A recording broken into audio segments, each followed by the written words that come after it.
Hello, and welcome to the of Excellence for Infant and Early Childhood Mental Health Consultations Conference, Equity from the Start. My name is Wendy Jones, and I will serve as your session moderator. I am joined by Cynthia Wellman, who will serve as your technical host. This session is being recorded, and transcription is available through the Zoom platform.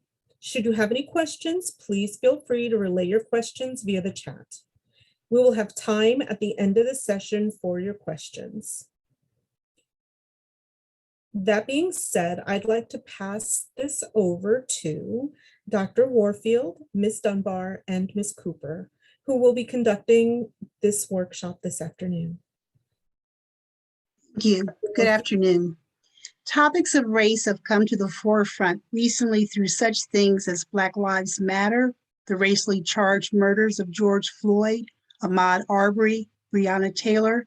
And while we as adults are having conversations and trying to process our thoughts and feelings around these difficult topics, so are our young children. They may be too young to understand, but they do pay attention to our behavior and learn for how we act to react to these situations.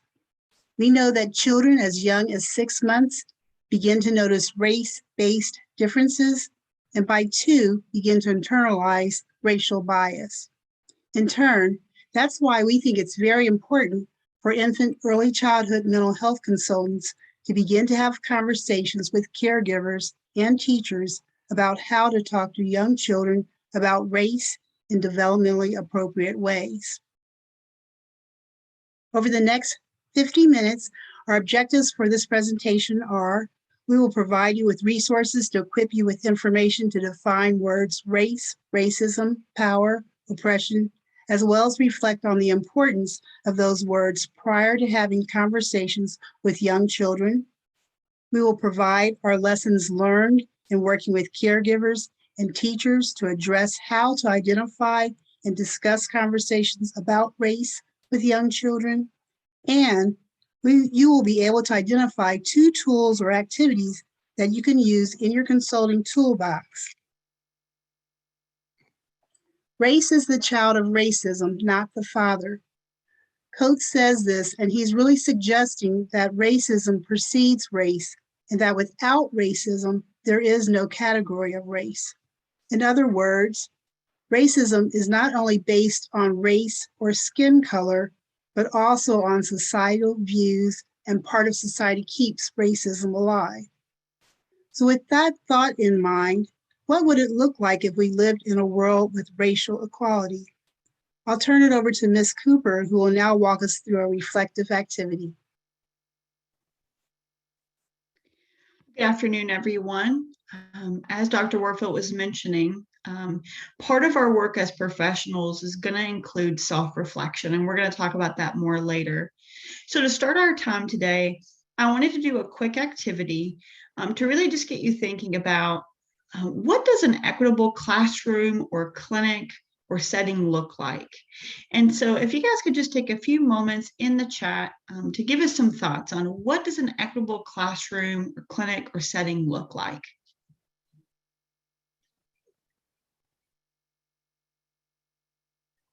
And you can also use your mic as well if you feel more comfortable. Acceptance. Yeah, so really driving what that looks like, right? With each student or each child we might work with, what does it look like to include those principles? And each child having the same opportunity and given what they need, right? So having not only an individual need-based kind of system, but also having a system that is tailored to address these needs without needing additional pieces being added.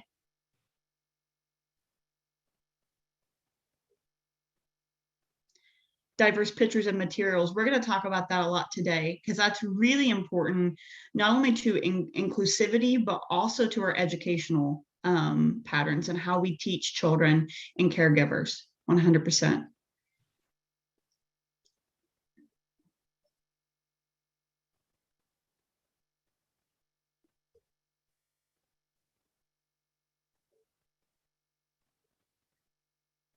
So a lot of you guys are bringing up needs. You're bringing up educational pieces that need to occur, right, for our systems to be able to be inclusive, to be accepting, to be able to tailor and understand racial and cultural identity. And those are all, I think, very important to this. And we're going to talk about activities that we can do as well. I know there were several people mentioned that. How do we make materials that are more representative, more inclusive? And how do we find those resources and tools? And we're going to provide those today as well. Right. Thank you so much for sharing. We're going to go ahead and move forward, and we're going to bring up these concepts later as well.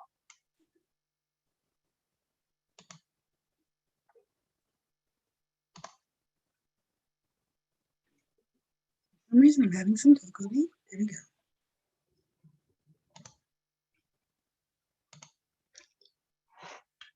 Okay. Again, good morning, everyone, or good afternoon. Thank you for joining us. Now we're going to begin the conversation around the role that an infant and early childhood mental health consultant plays in assisting caregivers and teachers around starting or continuing these conversations about race. And as we move to on the current slide, I have a quote that I want you all to reflect on. So as we see, the quote reads, "We don't see things as they are, we see them as we are."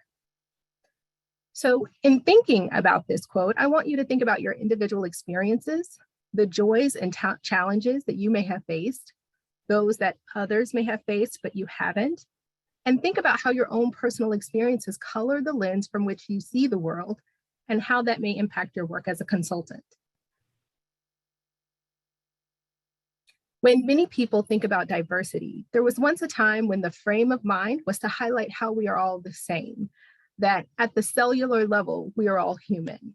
And while that is still true, it also has the potential to erase those differences and the people that are marginalized for them through the silencing of their narratives. Instead, we're moving toward the idea of incorporating a celebration of those differences as well. How to do so tends to be the hard part. So take a moment to reflect on your experiences in talking about race with others. If you feel comfortable, add your thoughts about this in the chat. What were some things that were difficult? What challenges did you come across in these conversations?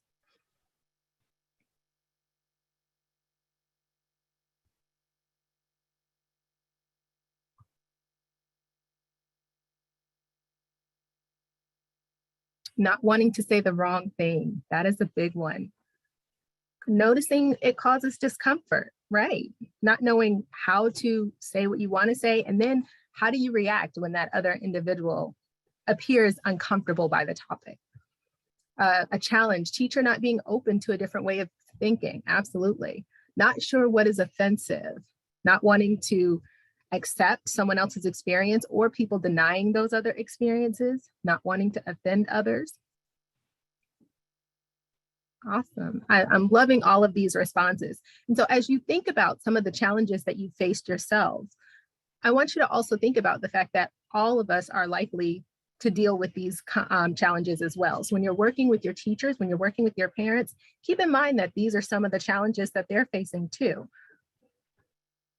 Helping those with guilt over white privilege. Good one, good one. So we're going to go on to the next slide. Thank you, Dr. Warfield. Just to talk a little bit more about why we need to talk to children about race. So this is some demographic data. And what you see here are the population estimates as of July 1st, 2021. Represented are individuals completing the census forms that identified as the races that we see here. Despite the fact that it says race alone, Hispanic or Latino is assessed along with race and are represented within the category. But 18.5% of the population as a whole also indicated identifying as Hispanic or Latino or of Latino descent. So along with the race that they chose to identify with. Now, for the sake of time, I'm not going to go through all of the data around disproportionality in our country, but despite being in the minority numerically, populations of color tend to make up the highest rates of poor outcomes, such as suspensions and expulsions in schools, even at the younger ages, arrests with longer sentences, and health outcomes. And these are just a few of them. Now, there are a number of reasons why this occurs, with media and misinformation being a big one. So as we go to the next slide, you're going to see some data from a survey that was conducted in 2019 by the Pew Research Center. And they assessed the change in people's expressions of racist or racially insensitive views. So while the goal of this is not to make this political, this specific research highlighted the change since President Trump was elected, with a large majority of those feeling as though it was as common or more common to express racially insensitive views, with similar trends for it being as or more acceptable to do so. Now, when you take that with the inhumane and unfair immigration rhetoric, the publicizing of the murder of Black and Brown people, and the scrutiny of the victims more than the perpetrator, it can make for a scary world for a young person to grow up in these times. One of the best solutions we have right now is being honest and having honest conversations about what's going on in our world. So as we go to the next slide, you will see that in adults, it's split in half between those adults who talk about race or race relations often or sometimes, and those who speak rarely or never, with Black adults noting to talk about it more often in higher percentages, almost doubling that of other groups. Now, while conversations about race can help work against misinformation, sometimes, rarely, and never across all ethnicities is quite a large number. So what might be stifling the conversation? Why might people not be talking about race when it actually helps to do so? On the next slide, you see that for many parents and teachers, there's a lack of preparation, lack of knowing what to say or how to handle the conversation. So a lot of the things that many of you suggested. Additionally, there's a genuine concern about how to highlight these differences in a way that's appropriate and will not cause backlash or offense. Finally, there are valid fears of becoming the next headline. As you see in the headlines, there were a number of concerns ranging from the difficulty tackling curriculum, especially during Black History Month, based on recent legislation, all the way to losing a job. So it can impact one's livelihood. We highlight here the fact that not talking about race can be more counterproductive. When you have these conversations with children, they begin to see the beauty in everyone and allows them to play a role in fostering equality and inclusion, and allows everyone to feel seen and valued.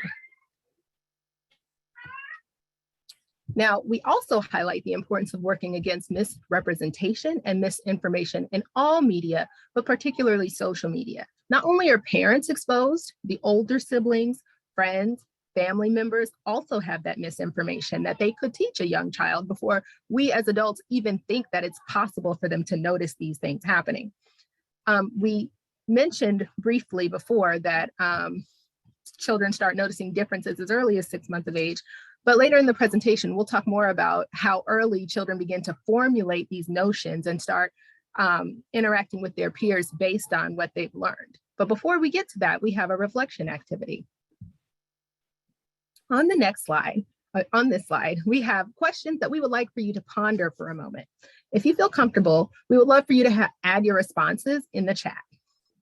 Thinking about areas in which you feel uncomfortable would not only build empathy for those that you consult with around their fears, but in your own personal growth, you're likely to find a number of resources that you're able to share with others who share your concerns. So with that being the case, how comfortable are you with thinking and talking about racial and ethnic diversity? What makes you uncomfortable? And we talked about this a little before. And what would make you more comfortable with that conversation?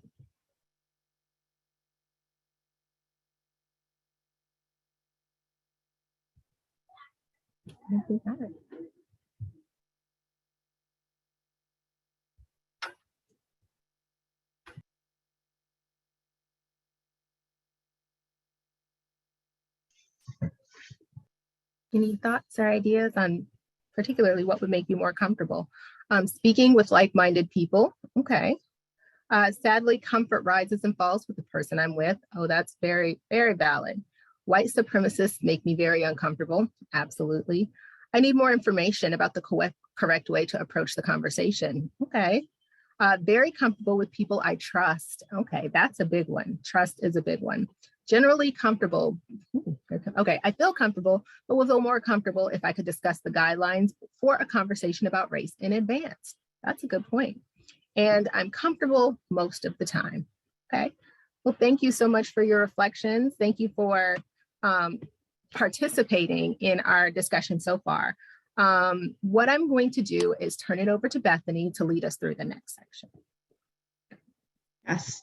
And so a lot of you guys were mentioning, right, this desire to want to understand, how do we approach these conversations? What does it look like for me as a professional, as a consultant, working with other professionals who may not be same-minded or may have certain beliefs or things like that that make it difficult to feel safe and comfortable? But also, what does it look like to have these conversations with the families that we interact with and the children that we may be serving? So first, I want to talk a little bit about how do we have these conversations as a professional? Because again, many of you mentioned that this is something that you struggle with or something that you don't feel comfortable with based on the system that you're in and maybe the people around you. So the first thing I think is really important, and one of the reasons we talk about reflective activities is because when we're having conversations, we need to be engaged in self-reflection. And this includes, some of you mentioned you feel comfortable discussing racism. The other piece of this is also unlearning racism by fostering conversations. So this may include things that you learned from your family of origin or from the place that you grew up in or systems that you were involved in. And so being able to discuss, what have I learned?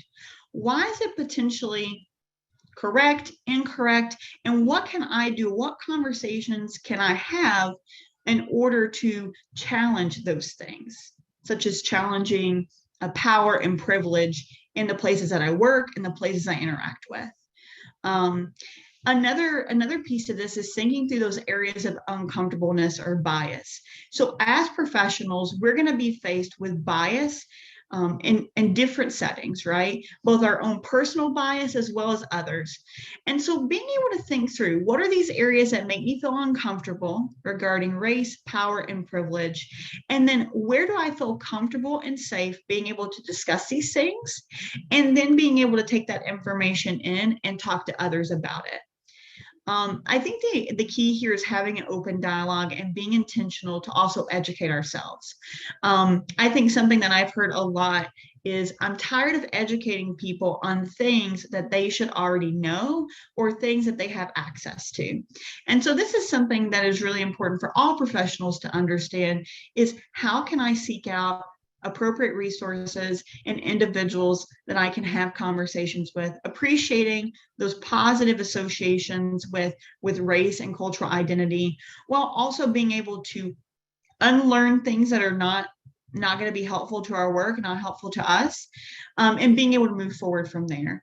And these are those first steps. But I think we also have to think about, this is a lifelong journey, and we're going to make mistakes. We're going to say things that maybe come across incorrectly or come across as hurtful.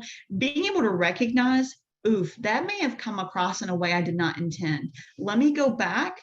Let me have a conversation and let's address that so that I can learn, and I can also build those bridges maybe if I did do harm unintentionally in that regard. And on the next slide, we're going to talk about, how do we have these conversations with caregivers?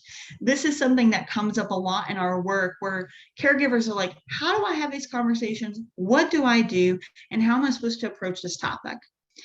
There's a couple pieces here that I want to emphasize that are also important for us as professionals. So listening to children's spontaneous comments and observing their behaviors to assess where they are.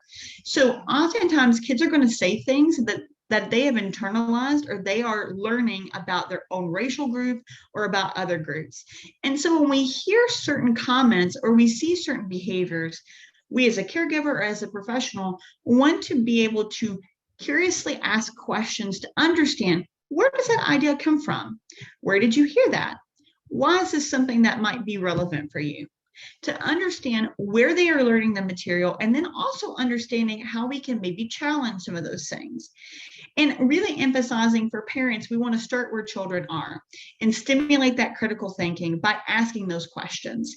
If we don't ask questions, we're not going to be able to truly understand where they're standing individually, but also potentially where the family unit is collectively. Having those questions and engaging in dialogue versus, hey, don't say that, don't do that, that's not appropriate.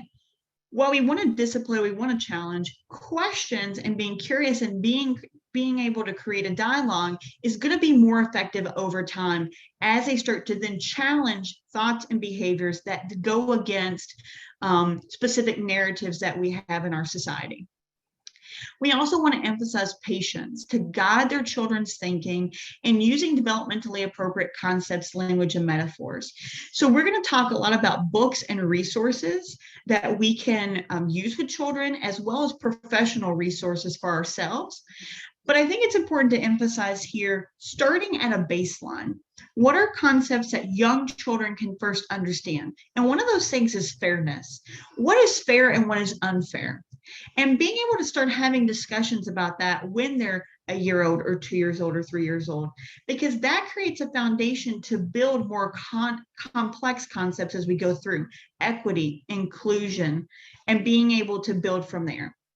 The other piece here, both for the professional and for the parent, is really emphasizing being a good role model. And what does that look like? Okay. And being able to show that you're doing your own work and that you fail, you have challenges, and that you're consistently working to learn and advocate for other people. So now we're going to move into some lessons learned and being able to give you some more tangible ways to have these conversations. So I want to give you some helpful tips when discussing race with children. Now you can apply these to other relationships as well. I think that's important. The first piece here is starting early. The earlier that we start these conversations, the better foundation we can build. And that's just going to have huge impacts on our societal influences and on the way that we interact as a society, as Artesia mentioned earlier, Ms. Dunbar. So understanding that children notice differences early. At 6 months old, they're already picking up on skin color cues. As they get older, they're starting to develop this concept of, oh, this person is different from me, and why is that? Right? And then also understanding that they're developing their own racial identity and their own understanding of identity. So we have to make space for respectful curiosity and understanding how we can question and really gauge where children are. If we're not doing this, it's going to be hard to see maybe where they're going and how they're viewing themselves and how they're viewing others. The other piece here, we're going to give you a lot of resources on this, but being able to have caregivers read diverse books and talk about and create discussion around racial and cultural differences, as well as developing a positive association with these racial differences, knowing that it's not bad that people are different, but we're also not all the same. We do have key differences that we want to emphasize and appreciate. We again want to use appropriate language and be honest about oppression and racism. We don't want to hide the fact that there's a lot of influences in our society that have negatively affected individuals. And we want to be able to express that and help people understand what other groups may be going through. And again, going back to this idea of fairness and unfairness, for that early childhood beginning steps, we want to build that concept in so that we can build further terminology and further conversations moving forward. And then on the next slide, the second point here is modeling for children doing your own work. This is really important both for the consultant, but also the caregiver.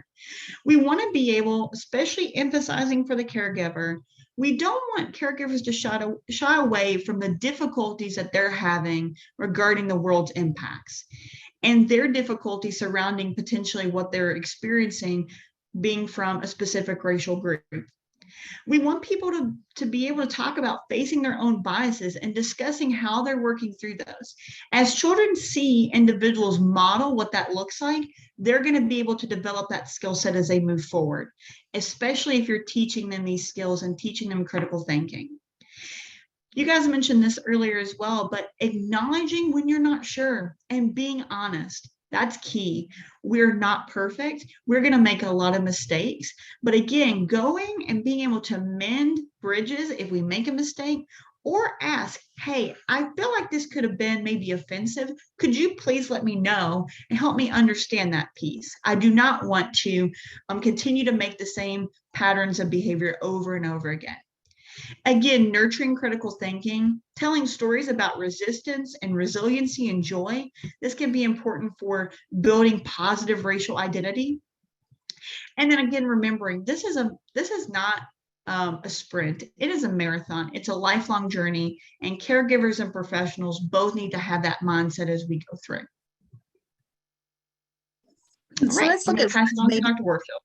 thank you. So let's look at what maybe the role then of infant early childhood mental health consultant is, particularly when you're going and doing your observations in the classroom. We first want to just empower and suggest that teachers make their classrooms as culturally responsive as possible. And by culturally responsive, we mean, how does that teacher value the child? How do they look at their norms, their beliefs? We want them to look at what also are their own implicit biases. So doing maybe an internal audit for themselves to kind of see, what am I thinking? What are my perspectives in regards to things like addressing challenging behaviors? As teachers, you work with kids where in preschool, we know that 3 times children are more likely to be suspended in youth in grades K through 12, or Black children in K through 12 nearly 4 times more likely to receive in-school suspensions. So are your preschoolers, regardless of SES or background, being held to the same standards? How have your past interactions, regardless of SES or backgrounds, being held to the same standards? How do you acknowledge your children's observations? So when they begin to start to notice things like skin color and skin tone, how do we maybe appreciate that and say, yes, your skin color is the color of like caramel, like we might eat for a caramel apple, or it might be brown like the egg that we're holding up. And how do we recognize things like hair texture? What do we do within our classrooms to observe what the classroom environment looks like? We can have some environments where kids maybe are not exposed to other racial groups. And so not only do we take into account the composition of our classroom, but do we also bring in other pictures of kids that are different so they begin to understand skin tones and skin colors? Do we look at making sure that our materials in our classrooms also reflect not only the kids that are within the classroom, but having other things like multicultural crayons, paints, and markers? And are our dolls and housekeeping, are they also multicultural? Are they also looking at diversity in regards to the clothing that they may wear, the foods that are representative of that cultural group? And then lastly, how do we explore whether teachers' lessons integrate into the curriculum lessons around racism or race or racial equity? For we have lessons already that look at things like safety matters. And so where do we do things to also incorporate those lessons that can look at how do we look at race? With our caregivers and teachers, it's important to make sure that we also foster the concepts of inequity through experiential activities. And so Bethany or Ms. Cooper talked about this whole notion about fairness or unfairness. So how do we provide examples to show where things are fair and not fair? Can we have all the kids get into a circle and then all the kids who have blue jeans are going to stay in the circle, but all the kids that don't have blue jeans will have to be removed from the circle? And then processing, what did that feel like? What did that sense of unfairness feel like? So doing experiential activities that will help to facilitate that concept. And then how do we remind teachers and caregivers that they are the examples that their children see and hear? And so we model that acceptance of difference. We appreciate and we value having kids that look different and helping kids to understand and to recognize that. When we think about the infant early childhood mental health consultants promoting critical thinking of racial ethnic diversity with caregivers and teachers, these are some things that we think are important to take into account. First, we want to remember that children learn a lot through observation. So give them something to watch, give them something to see. And again, using books or using, again, experiential activities. Perhaps you're going to do what's called the M&M experiment, where you're going to give them different colored M&Ms and have them to talk about what's the value of seeing these different colors. But at the same time, when we eat the M&M, inside it's the same color. But again, not to confuse that with colorblindness, because we don't want to do that, but we want to show kids that we can have differences, but at the same time be the same. How do we model relationships? And modeling relationships, how do we value differences? And again, it's through our recognizing of differences that allows then kids to see that it's okay. How do we help to maintain diverse groups of friends and helping kids to understand from an empathetic perspective when they say, you're not my friend, maybe because that person looks a little bit different, that really hurts feelings. How are we aware of racial bias in books, films, and other media? And then expose kids to those things where, again, there is not racial bias. So using the movies like Encanto, it's a wonderful film that really shows a lot of racial difference within the Latino family. And then how do we introduce stories that feature people from ethnically diverse backgrounds in a leading role? So looking at stories like Malala, the girl from Pakistan, or Mandela's Long Journey. So featuring people who have ethnically diverse backgrounds but are in leading roles.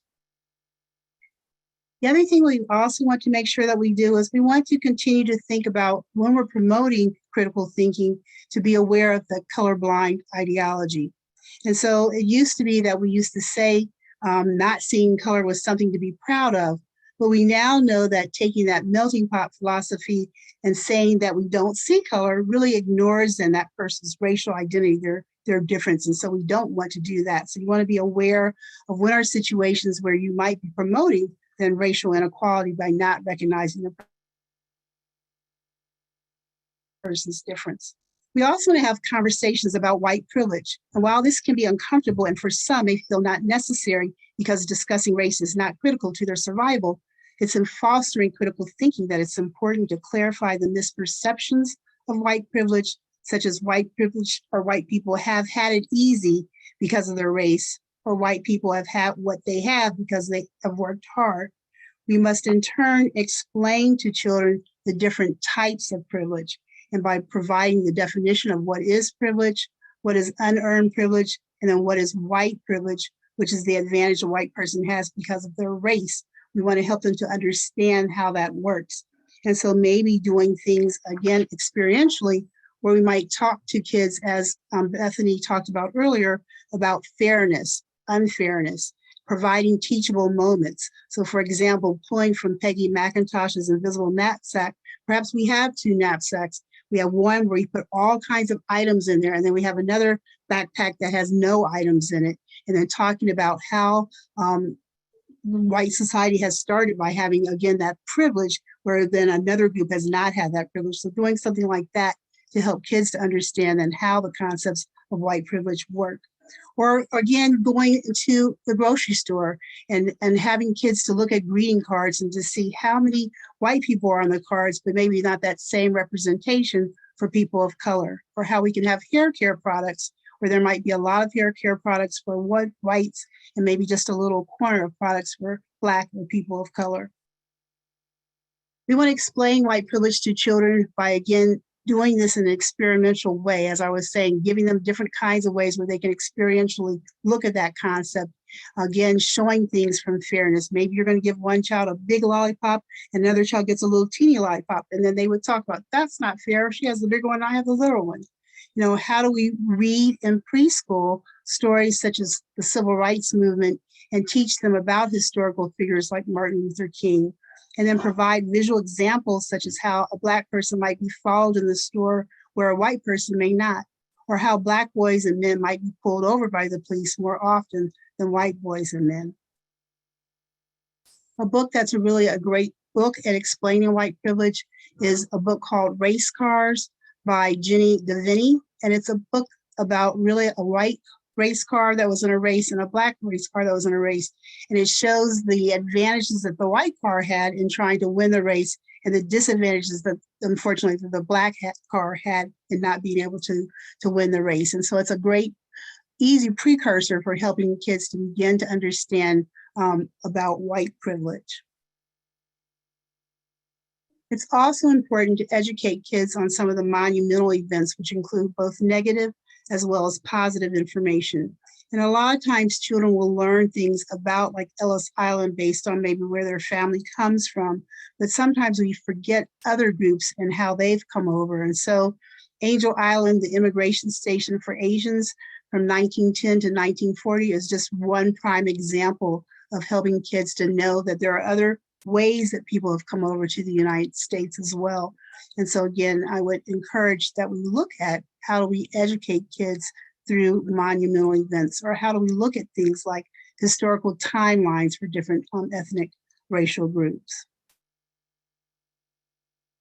And then as practitioners, we actually have the diversity-informed tenets, which can serve as guidelines for us. The tenets are developed by Irving Harris Foundation, and they're 10 principles that really integrate diversity, equity, and inclusion in our work with infants, children, and families. And so with our tenets, they're going to help us to be able to take that self-awareness to understand what is our values, what are our biases. They're going to allow us to be able to champion children's rights. They're going to allow us to work to acknowledge privilege and to combat discrimination. They're going to help us to respect non-dominant bodies of knowledge, to honor diverse family structures. They're going to allow us to understand that language can hurt as well as heal. And Ms. Cooper talked about earlier about what we say and recognizing the impact versus the intent of how we say things. Our tenets also can help us to support families in their preferred language, to look at making sure that we're allocating the necessary resources, and then making space for those open pathways for those groups that might be marginalized. And then lastly, our tenets help us to also advance policy that supports diversity-informed practices. So if you're not familiar with the diversity-informed tenets, these are, again, excellent guidelines that help you to really take that self before other perspective. We're going to now transition to talking a little bit about some tools and resources that you can use to aid in your work in discussing race. All right, so one of the pieces to this presentation that we wanted to bring you is tools and resources to facilitate that educational process, both for young children, which I know is the emphasis that a lot of you guys work with that early childhood group, but also providing some other resources for older children. And the reason why we're going to do this as we go through is because you may be working with families that have children at various different ages. And so it's really important we provide you resources for across a lifespan, whether it be for middle school and high school children, or some caregivers are like, I want to share this with a cousin or with someone else, another adult. So being able to have these resources are valuable for every age group. For the 0 to 2 age, we're really wanting to focus on beginning to expose them to differences, but also being able to start to build that positive association with difference, okay? Some of the books that we recommend, specifically Anti-Racist Baby is a fantastic resource for that younger group. TV shows like Sesame Street, Daniel Tiger, Doc Stuffins, those are all fantastic shows to be able to emphasize differences, discuss that, but also, again, build that positive association. Dr. Warfield mentioned also those diverse toys and being able to provide toys that are inclusive of different cultures and different skin tones. For the 3 to 5 age range, we have some books here provided, really, again, emphasizing positive association with difference, but also racial and cultural identification and identity. Some activities in this age group, drawing their life, self-portraits, again, being able to help them identify and really internalize what is my racial identity and what do I want to celebrate about differences, and utilizing community centers and public libraries as well. For that older age groups, we've listed some books and resources here. These are more historical perspectives, so having them read and discuss with their caregivers or with you in order to, again, build that knowledge base as well as their racial and cultural identities. Some TV shows and activities here for that older age range. You can feel free to consult back to these. And then we have some grade-based tools and resources, especially for that, again, individuals working in schools. Some fantastic book resources here for the different age groups. Right. And then again, for those older age groups as well, these are fantastic resources. Again, families with children from various different age groups who want to be able to build a foundation and then continue to build on that as they get older. Again, lifelong journey. So we need resources for each age group to be able to reference. And then we have the older age group, which these books and resources are going to be helpful for continuing to build their identity, as well as how do I advocate and start to become more and more inclined in the world's climate that they're going to be launching into. We also have some resources for you as infant early childhood mental health consultants for your own professional development. One of the things that was mentioned earlier was sometimes I might be saying the wrong things, or what kind of ways do I begin to discuss concepts around race.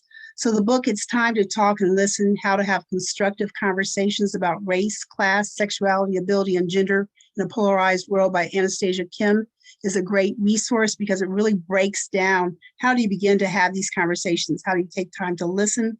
So we provide you here a variety of different resources that can be things that can enhance your own self-knowledge and own self-tool belt. So these are some things that we would suggest for you. We also have broken things down in regards to videos. So sometimes it may be that you want to look further at some things. And so we have some videos that you can look at that look at how to talk to kids about racism. We also have some audios, some TED Talks, how white parents can talk about race. We provide you with a series of websites. So again, the implicit bias website or the tolerance website has different kinds of activities that again can stimulate your curriculum development. So again, if you're making recommendations for teachers, then you might get some ideas of recommendations that they can do within their classroom. And then for yourself, as well as maybe if you're noticing that you are working with some teachers where, again, they may be having some biases, you might suggest that they go to this implicit bias video test or the implicit dissociation test. And whether you're recommending that they take it or you take it yourself, this is just some additional resources for you regarding that. We know sometimes that also there are different learning styles. And so we provide you with some read-along books. The 1619 Project, Born on the Water, is one of such things that, again, if you have older kids, it could be a way that they might listen to it. Disney also has something called the Rise Up Sing Out. And so we provide you the link to see the trailer where it shows animated musical short features about race, culture, celebrating differences, and the community. So again, if you're not subscribing to Disney Plus, you could still watch this trailer and get a good feel for how this can then stimulate the conversations around race, culture, and celebrating differences. So now turning back to Ms. Cooper. Yes. So just really quickly, I want to be able for other people to share resources as well in the chat. So what are some helpful resources you've utilized in your professional and personal work regarding race?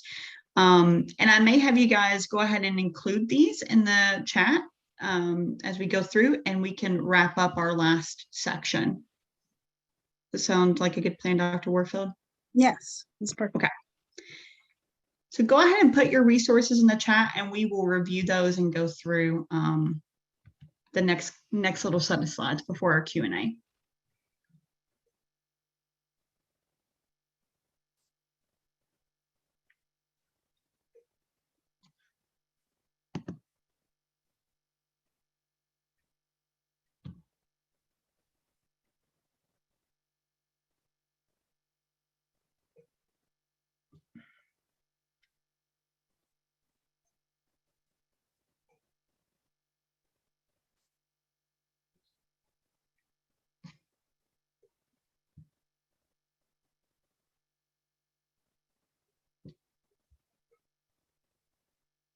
Yeah, thank you guys for sharing all these. These are wonderful.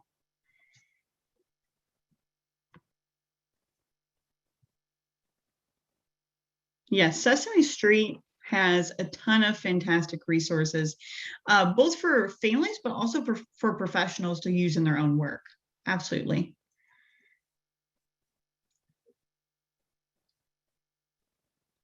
Right. Let's go ahead and move forward as we go through. So one last piece here. I know we're having you guys use the chat a lot, but we've talked a lot of why race is important to talk about, how can we do that, and then trying to provide some resources for you as a professional with the families you might work with.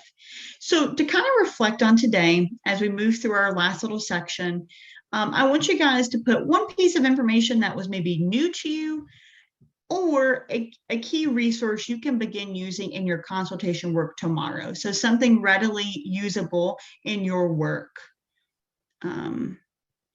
as we go through. And Dr. Warfield, as they are putting their reflection points, do you want us to just kind of wrap up the rest of our slides? That sounds good. All right. So these are our supplemental materials for you guys to have for review. Dunbar, are you reviewing those? So what you will see here is some terminology. I know that oftentimes we do get caught on some of the correct verbiage, the right kind of language. So what you'll see over the next 4 slides are just some terms that you can refer back to whenever you're having these conversations about race. And as you're working in your consultative work with teachers, with parents, these are some terms that you may share with them as you're having these conversations. So as we go through the next few slides, you will also find resources in terms of the ages and stages at which kids begin to recognize different things that you will also have and be able to share with your colleagues and consultees. And so we have those developmental perspectives here, which I think are really valuable to be able to explain to professionals and to caregivers how this works and how this develops. Again, how they form their own racial identity, but also how they form views about other individuals as well and different groups. Right. And I just want to wrap up today by talking about having that awareness about race, right? Children's awareness, it begins early. They begin to recognize differences even at that 6-month mark. And as early as preschool, children are going to start excluding peers of different races in play and other activity. On the next slide here, I want to just be able to kind of conclude, right? When we're not taking advantage of having conversations and shaping how these differences are viewed and celebrated, we're going to leave room for those negative associations and beliefs and stereotypes to take root.